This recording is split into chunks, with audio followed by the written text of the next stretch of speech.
السلام علیکم ورحمۃ اللہ وبرکاتہ۔ حضرت انس بن مالک رضی اللہ تعالیٰ عنہ صحابی ہے، انہوں نے ایک حدیث بیان کی اور انہوں نے کہا کہ رسول اللہ صلی اللہ علیہ وسلم نے ارشاد فرمایا، جس شخص نے فجر کی نماز جماعت کے ساتھ پڑھی پھر اسی جگہ وہ بیٹھا رہا، یعنی جماعت نماز پڑھ لی، سلام پھیرنے کے بعد اسی جگہ بیٹھا رہا، اور جو تقریباً 20 منٹ جو سورج نکلنے میں لگتے ہیں، جب 20 منٹ کا وقت گزر جائے،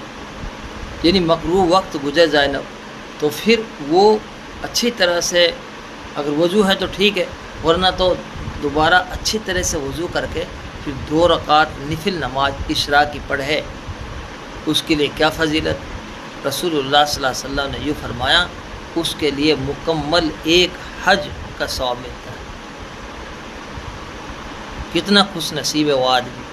جو فجر کی نماز جماعت کے ساتھ پڑھتا ہے، عشاء کی نماز جماعت کے ساتھ پڑھتا ہے، اللہ اس کی پوری رات کو عبادت میں لکھتا ہے۔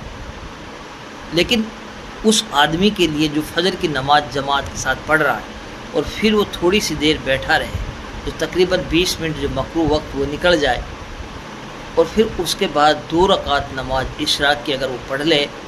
تو اللہ رب العزت اس کے لیے مکمل حج کی طرح سے اس کے لیے ثواب عطا فرماتے ہیں۔